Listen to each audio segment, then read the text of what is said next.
بسم اللہ الرحمن الرحیم۔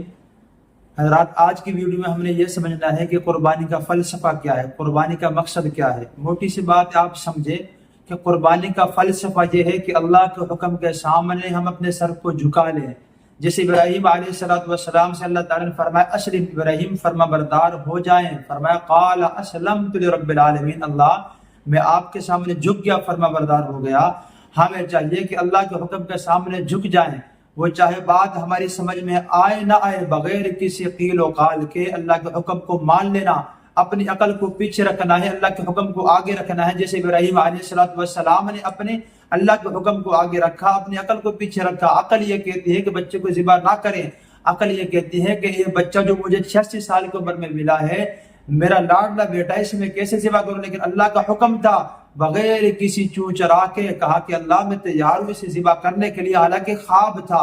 تو قربانی ہمیں یہ سکھلاتی ہے اللہ کے حکم کے سامنے ہم اپنی مال کو، اولاد کو، جان کو، گھر بار کو، خواہشات کو، ہر چیز کو اللہ کے لیے قربان کر دیں۔ قربانی ہمیں یہ سکھلاتی ہے کہ اللہ کے حکم کے سامنے ہم جھک جائیں، اللہ کے حکم کو آگے رکھیں، اپنی خواہشات کو پیچھے رکھیں، اور ہر معاملے میں۔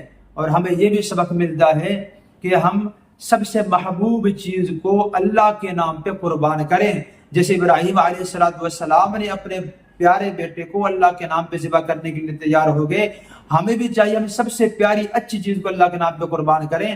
آپ دیکھیں جب دین کے لیے بات آتی ہے، ہم اپنی اولاد میں سے اس بچے کو دیتے ہیں جس کی آنکھ میں نقص ہو، جس کے ہاتھ اور پاؤں میں نقص ہو، جو صحیح سالم بچہ ہو، اسے سکول کے حوالے کر دیتے ہیں۔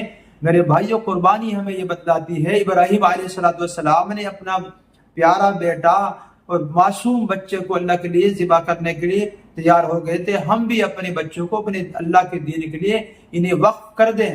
قربانی ہمیں یہ بتلاتی ہے اپنے محبوب ترین چیز کو چھوڑ کے، مثال کے طور پر جس وقت جو چیز محبوب ہوگی اللہ کے سامنے اسے چھوڑ دیا جائے گا۔ کوئی شادی بیاہ ہے، آپ کو یہ لگتا ہے کہ میں شادی بیاہ میں مووی بناؤں، مہندی بناؤں، بینڈ باجا بھی بلاؤں، آپ کا دل چاہتا ہے، یہ آپ کا محبوب ترین چیز ہے۔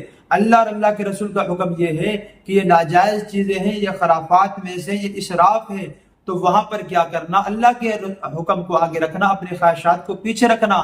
صبح فجر کی نماز کا وقت ہے، آپ کو اپنی سب سے محبوب ترین چیز، آپ کو نیند ہے، آپ میٹھی نیند میں سوئے ہوئے، اللہ کی طرف سے حکم آیا، اپنی خواہشات کو، اپنی نیند کو اللہ کے حکم پہ قربان کرنا، ادنا کو اعلیٰ کے لیے قربان کرنا، یہ قربانی کا فلسفہ ہے۔ ہر جگہ آپ اس چیز کو یوں ہی نوٹ کرتے جائیں، جہاں کہیں اللہ کا حکم ہو اپنی ذات کو پیچھے رکھیں، اللہ کی ذات کو آگے رکھیں، تب جا کے آپ کو قربانی کا حقیقی وہ اس کی روحانیت ملے گی، حقیقی مقصد ہمیں حاصل ہوگا۔